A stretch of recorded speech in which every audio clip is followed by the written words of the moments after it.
Sahod, allowances at benefits ng pulis sa Pilipinas. 149,785 pesos.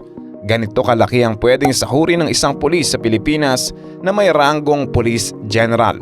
Noong 2018, nilagdaan ni Pangulong Rodrigo Duterte ang Joint Resolution No. 1 ng Philippine Congress na nagtatag ng base pay para sa mga uniformed personnel ng Sandatahang Lakas at PNP. Narito ang deskripsyon ng kanilang mga tungkulin at ang kanilang sweldo.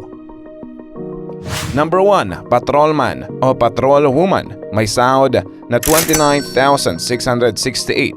Ang mga patrolman at patrolwoman ay nagsisilbing mga unang lingkod at tagapagpatupad ng batas sa komunidad. Responsibilidad nila ang pagtugon sa mga insidente tulad ng krimen, aksidente at iba pang kaganapan. Sila ang nagpapatrolya, nagre-report at nakikipag-ugnayan sa mga mamamayan upang panatilihing ligtas ang kanilang mga lugar. Halimbawa ng kanilang ginagawa ay ang pagbibigay ng traffic assistance, pagtugis at pag-aresto sa mga suspetsadong kriminal at pagsasagawa ng community outreach programs. Number 2, Police Corporal, may sahod na 30,867. Ang mga police corporal ay may mas mataas na antas kaysa sa patrolman o patrolwoman at mayroong karagdagang responsibilidad sa pagpapalakas ng seguridad sa kanilang nasasakupan. Halimbawa ng kanilang ginagawa ay ang pangunguna sa mga operasyon sa komunidad, paggamit ng advanced law enforcement techniques at pagtulong sa mga pag-organisa ng mga police personnel sa mga gawain. Number 3, Police Staff Sergeant, may sahod na 32,114 pesos.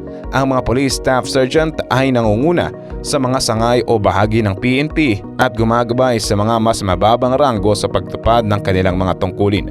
Halimbawa ng kanilang ginagawa ay ang pagdadala ng mas mataas na antas ng liderato sa pagpapatupad ng batas at pagsasagawa ng mga pagsasanay sa mga mas bata pang pulis.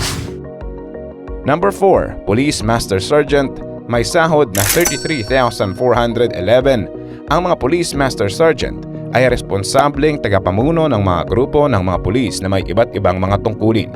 Halimbawa ng kanilang ginagawa ay ang pagpapatakbo ng mga malalaking operasyon, pangunguna sa pag-imbestiga ng mga krimen at pagtulong sa mga bagong pulis sa kanilang pag-unlad. Number 5, Police Senior Master Sergeant, may sahod na 34,079 pesos. Ang mga Police Senior Master Sergeant ay may malawak na karanasan at karunungan sa law enforcement at criminal law. Halimbawa ng kanilang ginagawa ay ang pangangasiwa sa mga aspeto ng administrative at operational tasks, pagiging tagapamuno sa mga mahalagang proyekto at pagbibigay ng patnubay sa mga mas bata pang opisyal.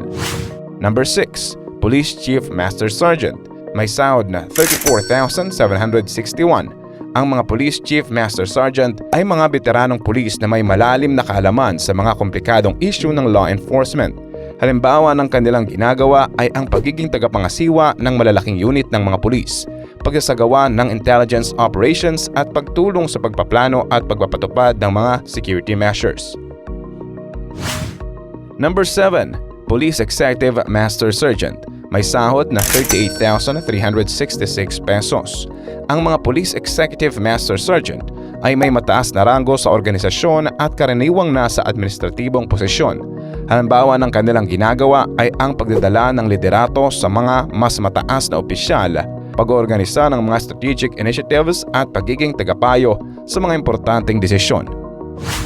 Number 8, Police Lieutenant, may sahod na 49,528 pesos. Ang mga police lieutenant ay mga opisyal na nangunguna sa mga kritikal na law enforcement operations. Halimbawa ng kanilang ginagawa ay ang pagpatupad ng mga patakaran at direktiba, pangunguna sa mga anti-crime operations at pag-organisa ng mga proyekto upang mapabuti ang law enforcement. Number 9, Police Captain, may sahod na 56,582 pesos. Ang mga police captain ay mga opisyal na may mas mataas na ranggo sa mga distrito at subdibisyon ng PNP.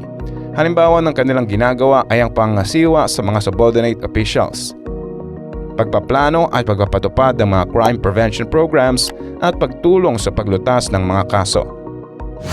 Number 10, Police Major, may sahod na 62,555 pesos. Ang mga police major ay mga opisyal na nangangasiwa sa mga malalaking distrito at mga operating unit.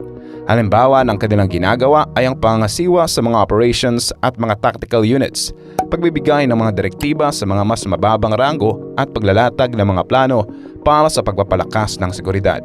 Kaalam, tulad ng pinangako ko para matanggap ang 20,000 free ebooks na makakatulong sa iyo, i-check ang link sa description at comment section ng video ito para mag-join sa ating exclusive Facebook group. Number 11, Police Lieutenant Colonel, may sahod na 71,313. Ang mga Police Lieutenant Colonel ay nangangasiwa sa mga pangunahing operasyon at mga programa ng PNP.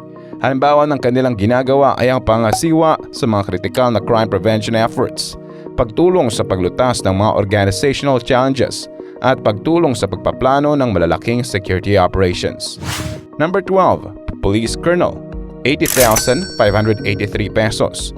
Ang mga Police Colonel ay nangangasiwa sa malalaking lugar ng operasyon ng PNP at may malawak na otoridad. Halimbawa ng kanilang ginagawa ay ang pangunguna sa mga operasyon para sa pagpapabuti ng peace and order situation, pagpaplano at pagtupad ng mga strategic initiatives, at pagbibigay ng direksyon sa mas malalaking distrito. Number 13, Police Brigadier General, may sahod na 91,058 pesos. Ang mga Police Brigadier General ay mga high-ranking opisyal na nangangasiwa sa malawakang law enforcement efforts. Halimbawa ng kanilang ginagawa ay ang pangasiwa sa mga anti-crime campaigns, pagtulong sa pagpaplano ng mga mahalagang proyekto, at pagtulong sa paglutas ng mga organizational challenges. Number 14, Police Major General, may sahod na 102,896 pesos. Ang mga Police Major General ay mga opisyal na may mataas na rango at may malalawak na responsibilidad sa kabuuan ng PNP. Halimbawa ng kanilang ginagawa ay ang pagtulong sa pagplano ng National Law Enforcement Strategies, pagpapalakas ng interagency collaboration, at pagiging tagapagtanggol sa peace and order ng bansa. Number 15, Police Lieutenant General, may sahod na 125,574 pesos. Ang mga Police Lieutenant General ay mga top-ranking officials na tumututok sa malawakang security concerns ng bansa.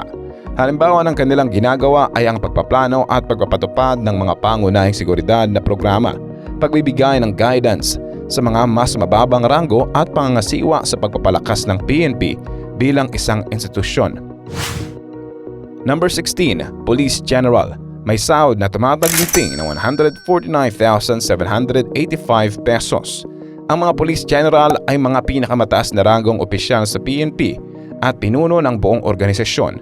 Halimbawa ng kanilang ginagawa ay pangangasiwa ng kabuuan ng PNP, pagtulong sa pagpaplano ng national security policies at pagbibigay ng direksyon sa mga pinakakritikal na law enforcement operations ng bansa. Bukod sa kanilang mga sweldo ay narito pa ang iba pang mga benepisyo para sa mga pulis ng PNP. Una, ang regular subsistence allowance na nagkakahalaga ng 150 pesos kada araw ang nagbibigay sa kanila ng dagdag na pondo para sa kanilang pagkain habang nasa serbisyo upang masiguro may sapat silang sustansya habang nagsasagawa ng kanilang mga tungkulin. Nariyan din ang clothing allowance na nagkakahalaga ng 200 pesos kada buwan na tumutugon sa pangangailangan ng mga pulis na magkaroon ng maayos at profesional na itsura sa pamamagitan ng pagbili ng mga damit na kinakailangan sa kanilang serbisyo bilang law enforcers. Dahil sa panganib na kanilang kinakaharap araw-araw, mayroong ding hazard pay na 540 pesos kada buwan. Ito ay pagkilala sa kanilang katapatan at dedikasyon sa pagharap sa mga panganib na sitwasyon. Ang Personal Economic Relief Allowance naman na nagkakahalaga ng 2,000 kada buwan ay naglalayong magbigay ng ekonomikong tulong sa mga pulis upang matugunan ang kanilang mga pangailangan sa pang-araw-araw na pamumuhay. Kasama rin sa mga benepisyo ang laundry allowance na 60 pesos kada buwan para sa paglalaban ng kanilang mga uniform. Higit sa lahat, ang longevity pay ang nagpapakita ng pagkilala sa kanilang matagal at tapat na serbisyo. Ito ay nagtataas ng kanilang sweldo base sa kanilang taon ng paglilingkod sa PNP na nagbibigay inspirasyon sa kanila na magpatuloy sa pagsiserbisyo sa bayan sa kabila ng mga pagsubok ng kanilang kinakaharap. Sa pamamagitan ng mga benepisyong ito, nagiging mas matatag at mas inspirado ang mga pulis na maglingkod at ipagtanggol ang mamamayan at bayan. Upang maging pulis sa Pilipinas, kailangan mo munang magkaroon ng sapat na kwalifikasyon at matagumpay na matapos ang proseso ng pagtanggap sa Philippine National Police. Una, kailangan mong magtapos ng mataas na paaralan at magkaroon ng kalidad na edukasyon. Pagkatapos nito, kailangan mong magsumite ng mga kinakailangang dokumento at sumilalim sa pagsusuri at mga pagsusulit na ibinibigay ng PNP. Kung ikaw ay pumasa, isusumite mo ang lahat ng kinakailangang mga papeles at mag-uumpisa na sa police training program. Sa panahon ng iyong training, paghihirapan mong tapusin ang mga kahingian at tiisin ang mga mabibigat na pagsasanay upang mapatatag ang iyong kakayahan at determinasyon bilang isang pulis.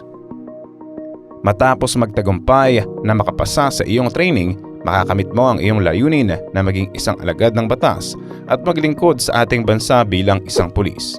Kalam, gusto mo bang maging pulis balang araw? Anong masasabi mo sa laki ng kanilang sweldo? Kung meron ka pang nalalaman kaalam, huwag mong kalimutang i-like ang ating video at mag-subscribe ka na rin sa ating channel. At siguraduhin na panoorin ng next videos na siguradong magugustuhan mo. Ito ang inyong Kalam na nagsasabing, knowledge ang sa beginning but no end.